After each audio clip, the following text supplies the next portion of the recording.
talking to you about sort 41, more words with G. Now, this is kind of an interesting sort that you have here because yours is looking at the letter G, making that hard G sound, that G sound, based on the place of where the U is. So if you look at these words, there's a U here. You know, these words start with GU. This is like at the end of a word with the GUE. That's why it has a little dash in front of it. And then this one is like where it's ending in the G here. Well, the U acts as like a placeholder. It doesn't really make serve as anything. It makes a short vowel sound, but it really doesn't serve as anything other than helping that G to make that hard G sound.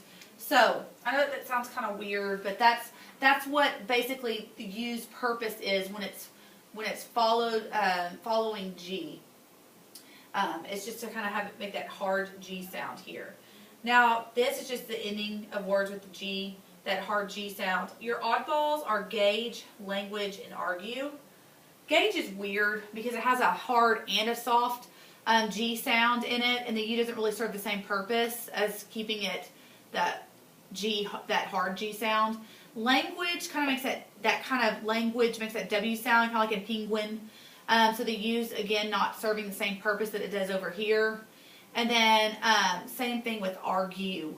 It's the U is long and it's not serving the same purpose of keeping the U kind of being more of a short vowel sound or a silent vowel and keeping the G hard. Okay, so let's look over here. For you guys, I would think of it more as you can look, simply at just the spelling pattern of these to kind of figure out where it goes. And then realizing and, working on what those three oddballs are. So I'm going to use this to color code. You can use obviously whatever colors you want.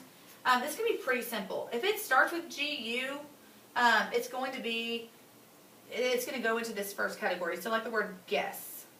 Okay? Notice that you don't really hear that U at all. Guess. It just keeps that G hard.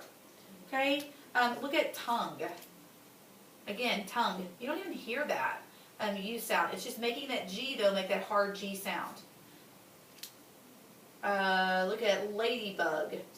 Again, hard G sound at the end.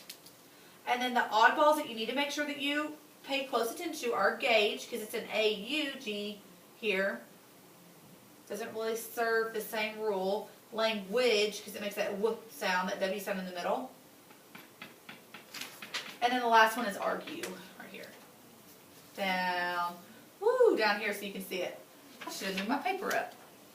Alright, so this is a pretty simple sort, because you're really just looking at the spelling pattern. But the rule that you need to particularly remember is that G is in the G and U are paired together, so that G makes that hard G sound, but you don't really ever hear that U sound. It just has to partner up next to G to help it keep G hard, and the U, that's what U's purpose is in the word.